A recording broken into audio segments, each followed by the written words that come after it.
হুগলি জেলার একটা গ্রামও বলা যায় না, আবার শহরও বলা যায় না। তার নাম হলো তারকেশ্বর। এই তারকেশ্বরে আদি হলেন বাবা তারকনাথ, দেবাদিদেব মহাদেব, আদিযোগী মহাদেব। এই আদিযোগী মহাদেবের নামেই এই তারকেশ্বর বিখ্যাত। সেখানে প্রচুর লোক আসে, প্রতিনিয়ত লোক আসে। পুজো হয়, পুজো দেয়, সবাই পুজো করে। বাবার মঙ্গল আরতি হয়, বাবা সকালবেলা ভোরবেলা, তারপরে 10টার সময় পুজো হয়, 12:30টায় পুজো হয়, তারপরে সন্ধ্যাবেলায় বাবাকে আরতি হয়। অনেক লোক ধন্যায় পড়ে, নানা রোগের রুগী, বহু দেশ দেশান্তর থেকে এসে ধন্যায় পড়ে, বাবার কাছে ওষুধ ভিক্ষা চায়। অনেক লোককে বাবা ওষুধ দেন। এরকম একদিন এক গ্রামে, ঠিক কলকাতার মাঝামাঝি জায়গায় একটা গ্রাম আছে, সেই গ্রামও নয় ঠিক, শহরও নয়, সেখান থেকে মা ও 1 বছর 10-এর একটি ছেলেকে নিয়ে মা যান তারকেশ্বরে। কারণ সেই মা যেখানে থাকে, ছেলেটি ও মা যেখানে থাকে হাওড়া জেলা, সেইখানে সব লোক বলেছে তুমি তোমার ছেলেকে নিয়ে বাবা তারকনাথের কাছে যাও, বাবা তারকনাথের কাছে গিয়ে ধন্যায় পড়ো, ছেলেকে ধন্যায় পড়াও। তো মা, ডাক্তাররা সেই ছেলের সম্বন্ধে একদম বলে দিয়েছেন যে এ ছেলেকে আমরা কিছু করতে পারবো না। মা অনেক কষ্টে সেই ছেলেকে নিয়ে, যা তার কষ্টার্জিত অর্থ ছিল সেই নিয়ে তারকেশ্বরে আসে। যথারীতি নিয়মকানুন মেলে ছেলেকে ধন্যায় বসায়। ছেলে ধন্যায় শুয়ে থাকে। 15 দিনের ধন্যায় বাবাকে আরতির সময় ছেলে বসে বাবাকে প্রণাম করে, বাবাকে ডাকে, দিন রাত বাবাকে ডেকে যায়। এই করতে করতে 1 দিন 2 দিন 3 দিন করতে করতে 7 দিন যায়। 7 দিন পর মা সেই ধন্যার স্থানের জায়গায় যে দরওয়াজা আছে সেই দরজার পাশে বসে থাকে চুপ করে, দিন রাত ছেলের দিকে তাকিয়ে বসে থাকে। আরও অনেক লোক আছে, সবাই সেখানে ধন্যায় পড়েছে। তো এরম করতে করতে 7 দিনের পর 10 দিন হয়, 10 দিনের পর 11 দিন, 12 দিন করতে করতে 15 দিন। মা দেখে ছেলে আর উঠে বসতে পারে না। ছেলে না খেতে খেতে এমন অবস্থা হয়েছে, সেখানে বাবার ধন্যায় পড়লে বাবার চন্দ্রমিত্র, বাবার প্রসাদ ছাড়া আর কিছুই খাওয়া যায় না। তো ছেলেটার এমনই অবস্থা হয়েছে যে ছেলেটা ক্ষীণকায় হয়ে গেছে। এমনিই ছেলেটা অসুস্থতায় রোগা হয়ে গেছিলো। তারপরে এখানে বাবার ধন্যায় পড়ে না খেয়ে না দিয়ে ভয়ে, মৃত্যু ভয়ে একদম শুকিয়ে খুব রোগা হয়ে গেছে। চলবার ক্ষমতা, বলবার ক্ষমতা কিচ্ছু নেই। 15 দিনের দিন মা আর থাকতে পারে না, কান্নাকাটি করে প্রধান পুরোহিতদের কাছে গিয়ে বলে যে আমার ছেলে বাঁচবেই না, এমনিও বাঁচবে না, অমনিও বাঁচবে না। দেখো এসে আমার ছেলের কী অবস্থা হয়েছে। তোমরা আমাকে বলো যে বাবা কাছে ধন্যায় পড়ে বাবা তো সবাইকেই ওষুধ দেন, আমার ছেলে ওষুধ পেল না, তার মানে আমার ছেলের কোনো বাঁচবার আশা নেই। যে কটা দিন বাঁচবে আমি বুকে করে নিয়ে থাকবো, আমি এই ছেলে নিয়ে চলে যাব, তোমরা দেখো।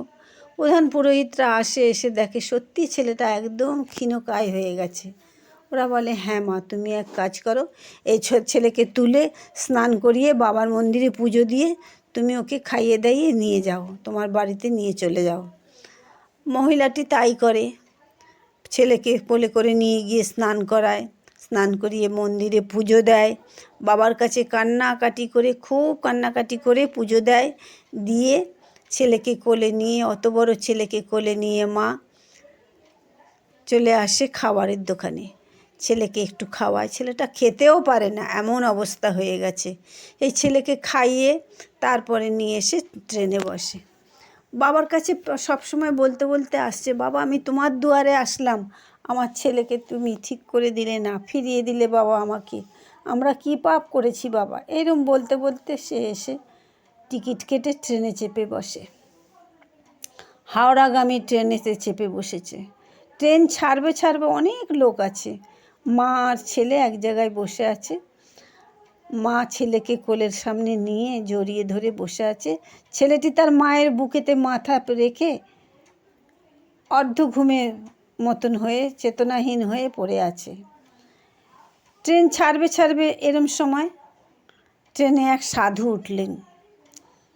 বম শঙ্কর বলতে বলতে সেই সাধু এসে ওদেরই সামনে এসে বলল, সর বেটি সর, আমাকে একটু বসতে দে তো। উনি সাধুর মুখের দিকে তাকিয়ে আছেন।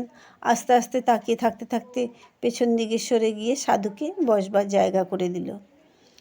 এখন বলছে, কি হয়েছে রে মা, তোরা এত কান্নাকাটি করছিস, তুই কাঁদছিস, তোর ছেলে ওই রকম হয়ে পড়ে আছে, কি হয়েছে ছেলে? ও সাধু বাবাকে সমস্ত কথা খুলে বলে।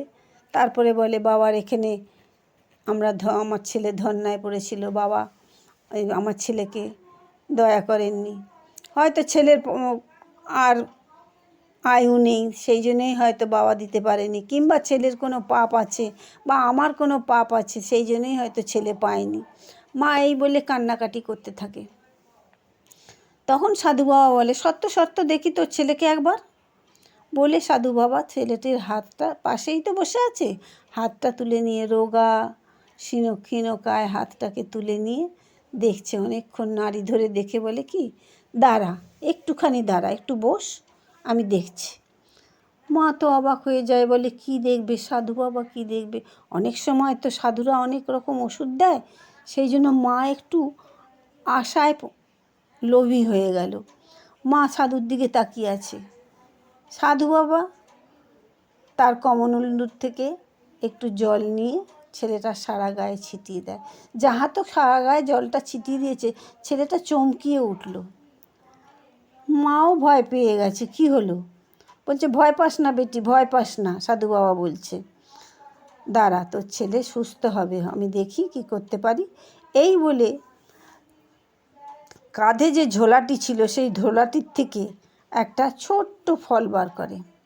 সেই ফলটাকে দুটো টুকরো করে আস্তে আস্তে ছেলেটার মুখের সামনে ধরে। ছেলেটার ফলটা খায়, একটু একটু করে মুখের সামনে ধরেছে, খেতে লাগছে। তারপরে সাধু বাবা বলল, নে বেটি তুই ধরে খাওয়া। বলে মার হাতে দিয়ে দিল। ছেলে খেতে লাগলো। খেতে ছেলে পুরো ফলটাই খেয়ে নিল। মা তো হতবাক হয়ে তাকিয়ে আছে। কিছুক্ষণ বাদে দেখা গেল ছেলেটা উঠে বসে মায়ের কাছে নড়ে চড়ে বসেছে। মা তো তখন অবাক হয়ে গেছে। মা তখন ছেলেকে সাধু বাবার গায়ে ঢেসান দিয়ে সাধু বাবার পায়ে দুটো পা জড়িয়ে ধরে বলছে, বাবা তুমি আমার ছেলেকে বাঁচাও, বাবা তুমি আমার ছেলের প্রাণ দাও, বাবা তুমি আমার ছেলেকে বাঁচাও। তুমি কে বাবা তুমি বলো? বলছে, আমি কেউ না রে, আমি একটা সামান্য সাধু। তখন বলছে, তুমি যেই হও, তুমি সামান্যই হও অসামান্যই হও, আমার তা দিয়ে কিচ্ছু দরকার নেই, তুমি শুধু আমার ছেলেকে বাঁচাও। তোমার জল পেয়ে, তোমার ফল খেয়ে আমার ছেলে উঠে বসেছে। আর বলছে, দাঁড়া আর একটু দাঁড়া। বলে একটা রুদ্রাক্ষ বার করে তাতে একটা কালো কার দিয়ে ভরে সেটা ছেলেটার মাথায় ঠেকিয়ে গলায় বেঁধে দিল। আস্তে আস্তে ছেলেটা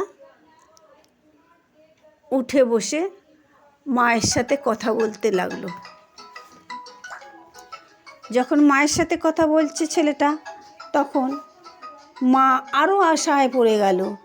সাধুর পা ছাড়েই না, জড়িয়েই ধরে আছে। তখন সাধু কী করলো, কমণ্ডলুর থেকে জল নিয়ে ছেলেটার মাথায়, মুখে, গলায়, পেটে, বুকে সব জায়গায় বুলিয়ে দিল। ছেলে তো উঠে বসলো। ছেলে তরতাজা হয়ে গেল, শক্তি ফিরে পেল। তখন মা তো কেঁদে একবারে মাও কাঁদছে, ছেলেও কাঁদছে। ছেলে তখন কথা বলছে অলরেডি। তখন কি হয়, সাধু বাবা বলে, দেখ মা, তোর ছেলের গলায় যে আমি একটা রুদ্রাক্ষ পরিয়ে দিলাম, এই রুদ্রাক্ষটা ওর গলা থেকে কোনো দিন খুলবি না। আর একটা রুদ্রাক্ষ দিচ্ছি তোকে, এটা নিয়ে গিয়ে তোর ঘরে ঠাকুরের আসন আছে তো? বলছে, হ্যাঁ আমার ঘরে ঠাকুরের আসন আছে, লক্ষ্মীনারায়ণ আছে, মহাদেব আছে, গোপাল আছে।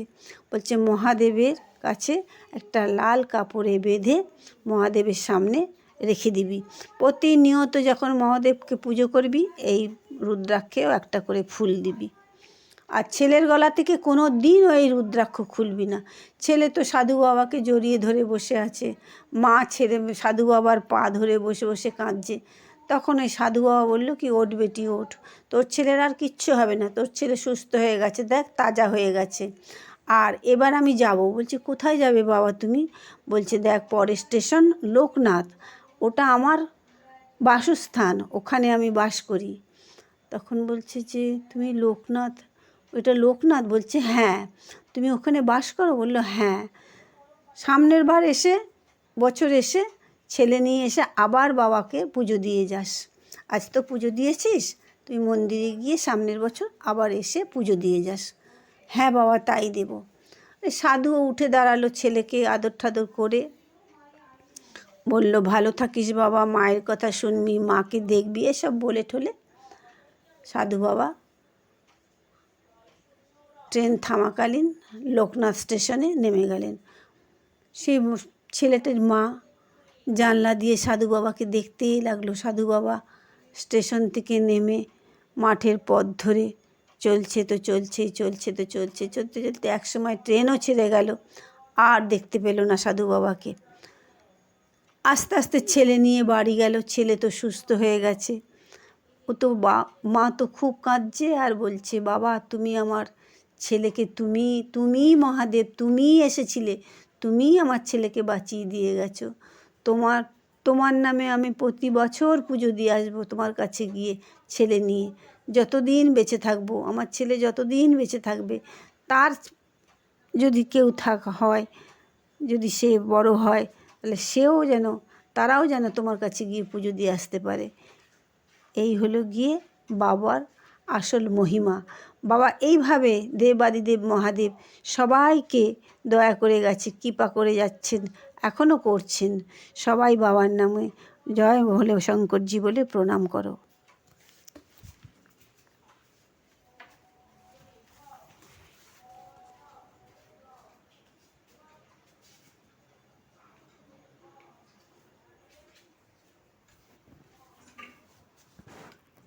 দাও দাও দাও।